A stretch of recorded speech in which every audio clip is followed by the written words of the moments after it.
Chapter 2 The Library. At the library, Marco Polo became a book buddy. Book buddies were library toys and stuffed animals that children could read and borrow.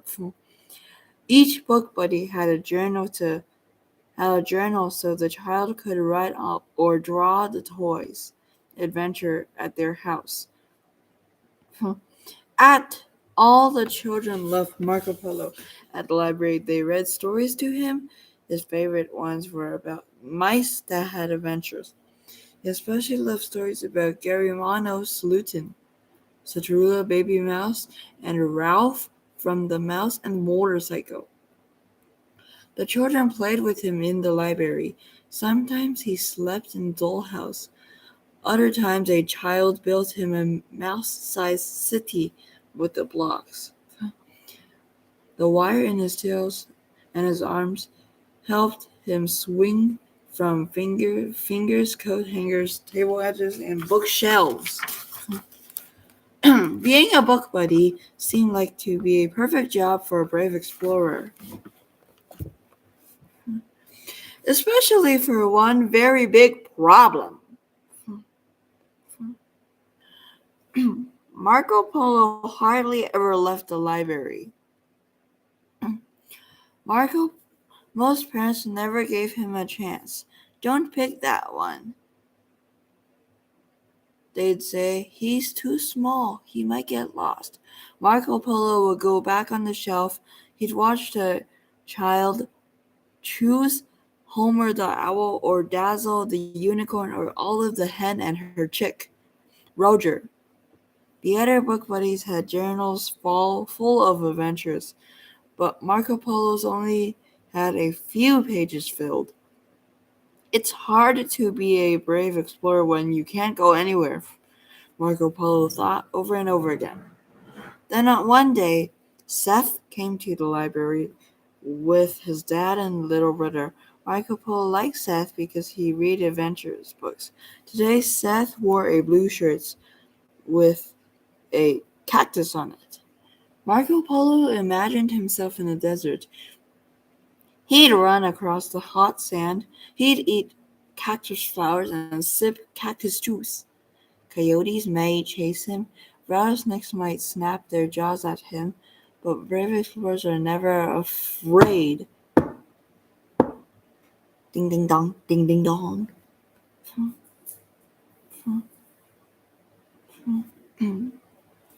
Story time will start in 5 minutes, and call to the parents.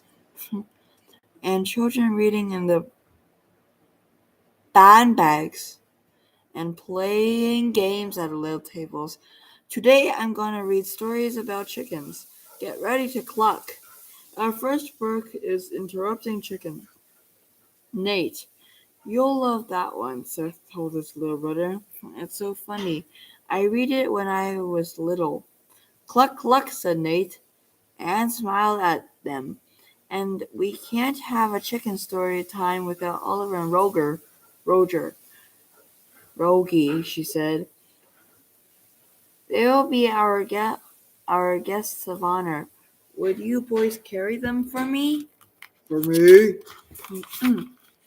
Marco Polo saw his chance. Sometimes brave explorers must take matters into their own paws, he thought. That Marco Polo's hooked his mattress tail into Roger's trag. Seth picked the black and white hen off the book buddy's shelf. He handed her to his little brother. You can carry Olive. Nate made Olive fly by flapping her wings. Then Seth picked up the fluffy yellow chick. Come on, Roger. Marco Polo came too. But only for a few seconds. His tail fell out of Roger's tag, and he tumbled to the floor at Selha's feet. Marco Polo, I'll promise you'll be the guest of honor at a story time soon. I'll set him gently back on the shelf. Today it's Roger and Oliver's turn.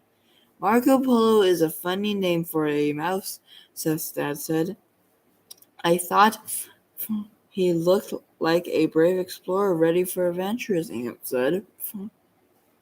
Seth is going on an adventure this weekend, Dad said proudly. A birthday party sleepover. Really, Seth? Anne asked. That's so exciting. Will this be your first sleepover? Seth shrugged. Nate and I have slept at Grandma and Grandpa's house, he said, but I've never slept at a friend's house.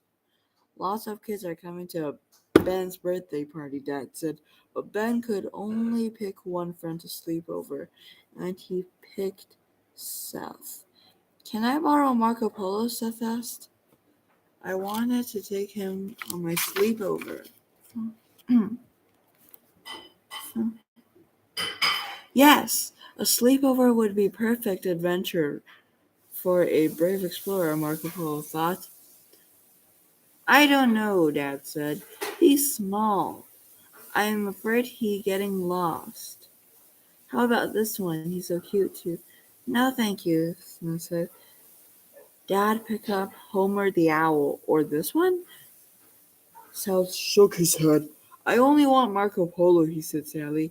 Marco Polo felt sad too. He watched Seth follow Dad and Nate off to story time. What does it mean to get lost? Why is afraid of every one of it?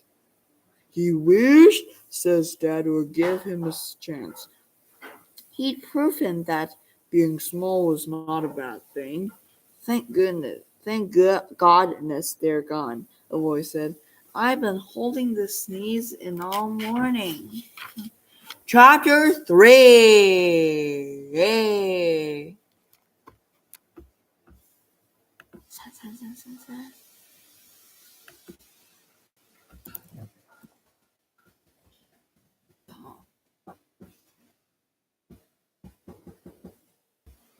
Tapping.